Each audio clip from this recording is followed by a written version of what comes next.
What is up, y'all? Welcome back to another video, and today we're going to be washing up the Lexus GSF. This car hasn't been washed in a few weeks, and it's been in the rain, and the wheels are super dirty, so it's time to get it properly cleaned up. For those of y'all who don't know, my name is Braden. I have a car detailing business, so I'd like to think that I know a fair bit about washing cars. This car here has been in the rain and just hasn't been washed in a few weeks, so it's pretty dirty. I know it's hard to tell on camera, and a lot of y'all like to say that when I wash the cars, they're still clean. And to some of y'all, this is clean, but to me, this is an absolute mess. As you can see on the wheels, they're super dirty. There's brake dust all over them, so those need to be properly cleaned. The whole car, all the paint's dirty, and that needs to be cleaned. So yeah, I mean, there's a lot of work to do on this car, but it shouldn't take more than an hour and a half or so. So for those of y'all who want to follow along, you can go ahead and use this video as guidance, or I have a video on how to fully detail the inside and out of your car, which I'll link in the description below. So before I waste any more of y'all's time, let's go ahead and get started on washing up the wheels. Before we can get the wheels cleaned up, we're gonna have to work on our wheel bucket and get that thing filled up with car shampoo and water. Here it is. All I do after I've rinsed it out is I grab my car shampoo, put a little bit in. You really don't need as much as you'd think.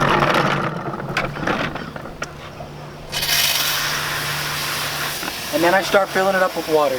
Now that the water is full, we can go ahead and start cleaning up the wheels. So of course, the first step of washing wheels is to rinse it down. I'm gonna be using a pressure washer today. It makes the process a bit easier, and it cleans off more dirt than a traditional garden hose would. So the wheels are rinsed off. These wheels have a little bit of protection on them, just some bead maker, so you can get a fair bit of the brake dust off, but the next step is going to be to use some sort of wheel cleaner on it. I use Adam's wheel cleaner.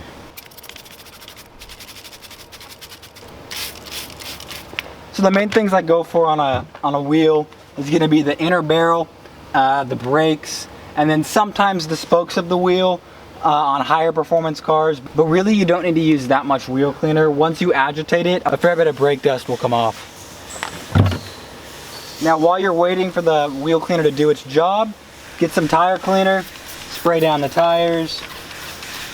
These are brand new tires, so probably won't have much brown stuff come up. Use some sort of tire brush. The main thing you're going to want to watch out for is hitting there and then getting on the wheel too much, because this will definitely scratch your wheels if they have some sort of polished finish. And once you're done with that, take an APC. Now this is kind of optional, this isn't as necessary, but I like to do it. And then I'll use an easy detail brush to get up inside here on this car.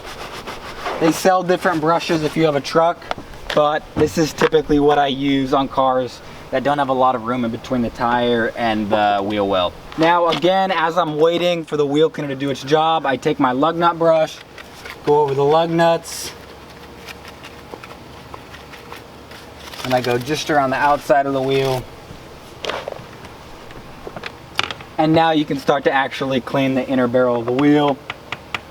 Hopefully by now it's been a few minutes. If not, you can just chill for a minute. Now, as you can see with this wheel woolly that I'm using, I can't reach any further past the brake. So I'm going to step down sizes. It's pretty self-explanatory, and reach back here. The main trick is going to be just to go top down.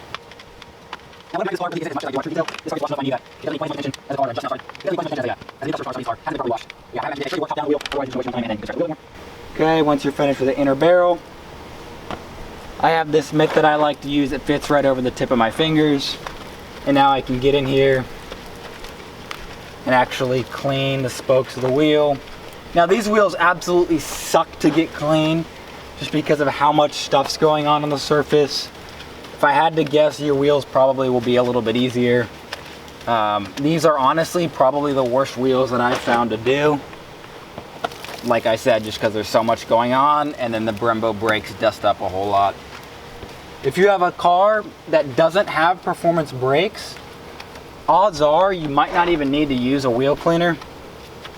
Just your car shampoo will do fine. Okay, there you go. Now you can take your lug nut brush, go over the brakes just a little bit more. Okay. Now we can just give it a rinse down.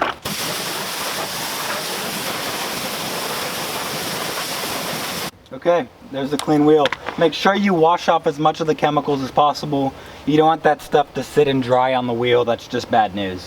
Now moving on to the front wheels, 99% of the time they're going to be dirtier than the back. That's because the brakes in the front are typically bigger. So that is the case on this car.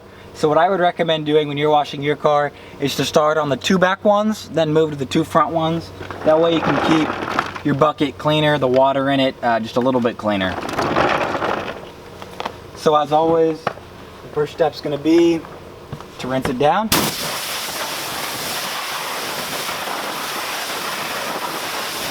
Now just after that, you can see how clean the wheel is. You could just stop here and keep moving on, but I'm going to get them perfectly clean, so I'm going to spend the extra time.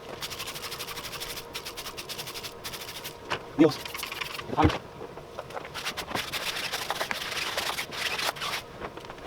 Now after that, get your all-purpose cleaner or some kind of degreaser. Right here. Now that's done. So at this point, like before, it's probably not best to go and start cleaning the wheel just because that chemical hasn't had a lot of time to react. So I just kind of like to procrastinate a little bit and get the lug nuts clean. Just the stuff that doesn't really require the chemical as much. Now, as you get to know where your car gets dirtier, or where the average car gets dirtier if you're doing it as a business, you'll be quicker at this process, and you'll just know what areas need to be done more than the others. Now you can see how red it is. That's the chemical reacting. That's part of the reason I like Adam's wheel cleaner. And so now what I'm going to do is go ahead and take my big wheel woolly and just clean the front third of the wheel.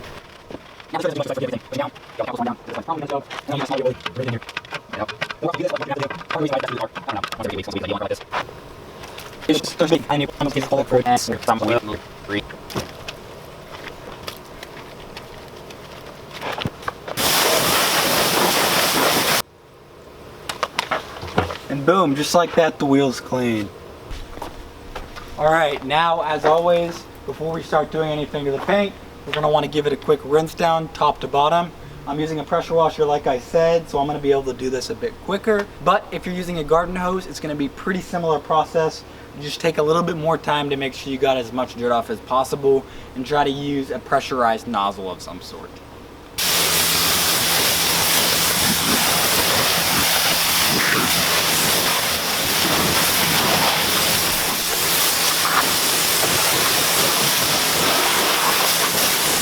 Now once the car is rinsed down, you're going to want to get out your foam cannon or foam gun.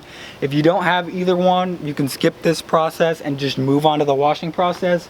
But I think having one's nice. I'd highly recommend a foam cannon if you have a pressure washer, or a foam gun if you have a garden hose.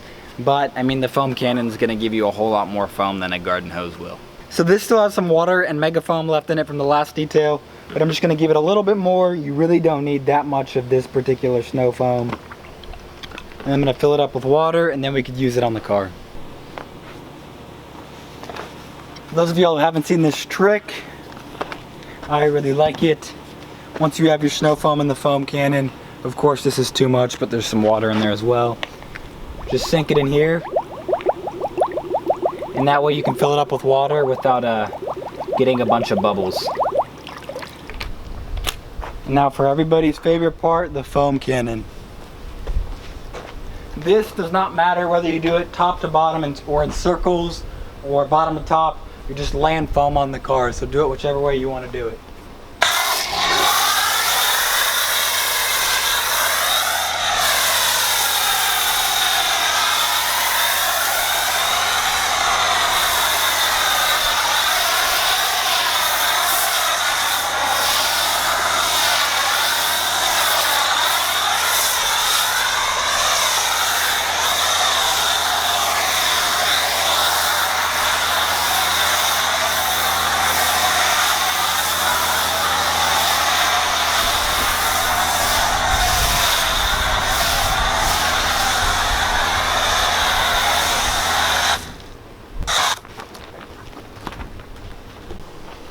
And so as the foam's running off the car, take a nice soft brush and go over all the emblems.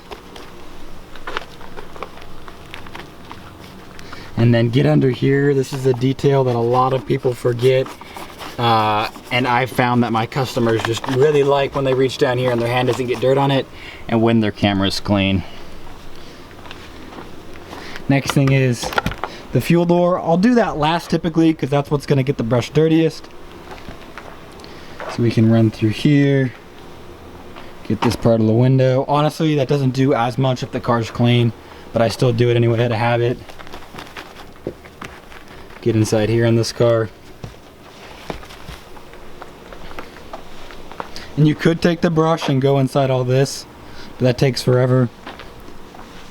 And if your car gets washed enough, or if you have a pressure washer, it's really not super necessary. You're just gonna be wasting your time.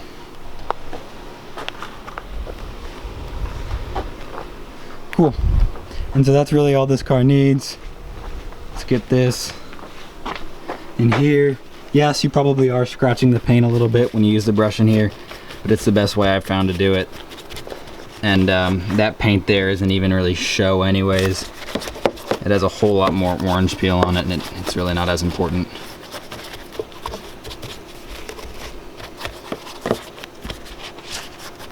Cool. So now I'll take this brush. If it's really dirty, I'll rinse it off, or I'll just pop it in there. So the foam's had plenty of time to sit. It's getting a little sunny, so it's starting to dry. So now I'm gonna rinse it off. And at this point, you're gonna wanna start working top to bottom. Bottom to top with foam would just be a whole lot of a waste of time. It'd be really stupid to do.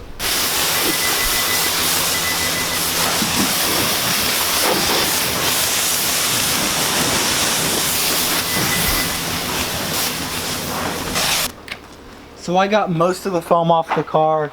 I don't really care to get everything off at this point because I'm just gonna hit it with the foam cannon again. And now I'm gonna take the wash mitt and actually use it on the paint.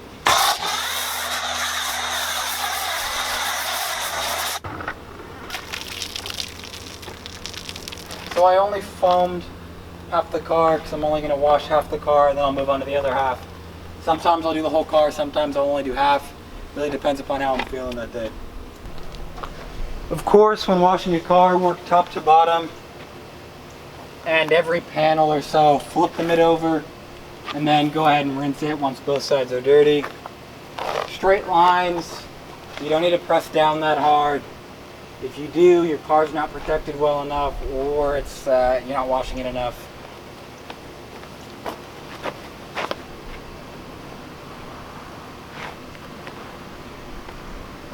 It really depends upon how dirty the mitt is, but normally with one side I'll do the roof, the back windshield, and the front windshield. Then I'll flip it over and do the hood. And then I'll hit the front fender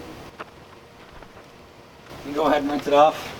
Skip the bottom half of the vehicle, we'll do that last, just because that's really where all the dirt's gonna be. And we wanna keep our buckets and wash mitt clean for as long as possible. So you'll see here, I'll wash the door.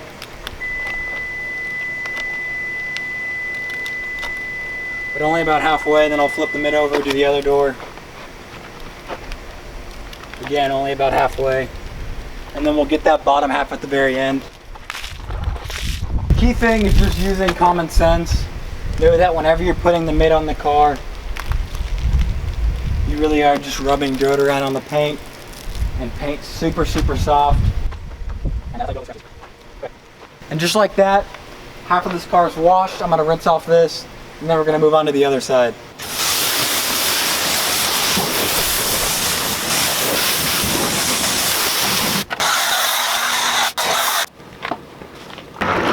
Now I'm going to repeat the exact same process.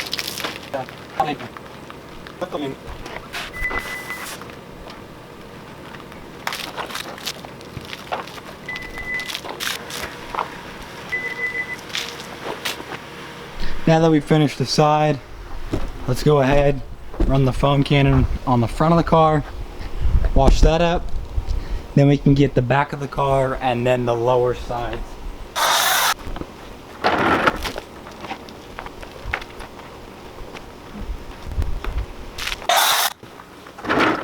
back's really often going to be one of the dirtiest parts of the car, which is why I save it for just about last. By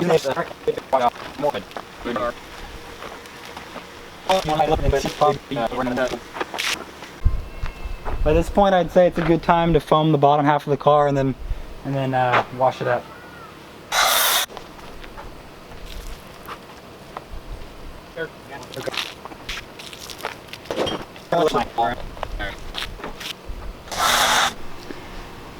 At this point, the car should be all washed. You should have touched every surface on the car, and now it's time to rinse all the foam off.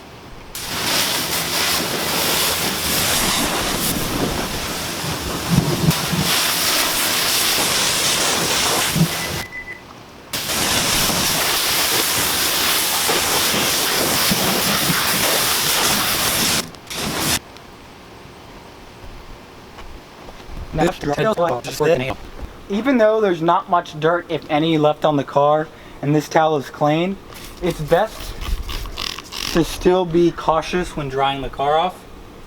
So there's no need to press that hard. You can just let the weight of the towel dry off the surface. And there we go, half the hood's dry already. So I'm basically going to do what I just did all over the car. Only spraying the detail spray on the painted areas. Otherwise, it'll be a little bit weird on the glass.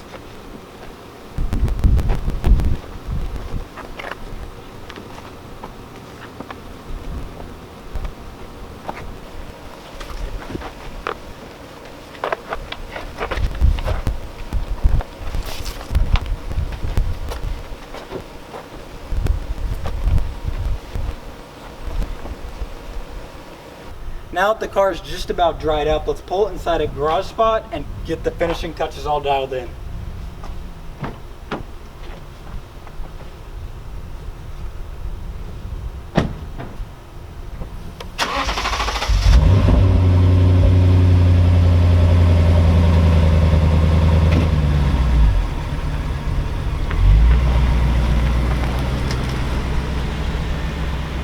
Pulled the car in the garage, and at this point I'm just going to go around the car and get all the rest of the drips.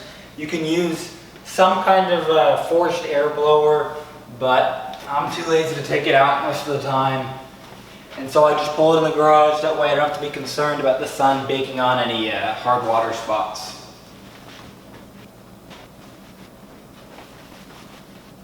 So I got all the water spots that I could still see. At this point, I'm going to put a little bit of tire shine on the tires and wait for any more water drip spots to go, and then I'll grab those once I finish putting tire shine on the tires.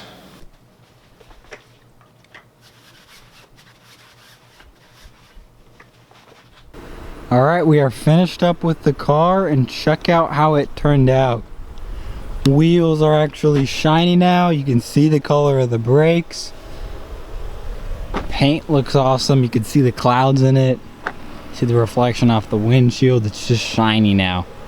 Before there was all this dirt on it from the rain. Now it looks good. So that's the end of this video. Thank you so much for watching. If you have any video recommendations or videos that you'd like to see, or any questions about what I did with this car, please leave them in the comment section down below. Like this video if you liked it, dislike it if you didn't. Thanks for watching. Peace.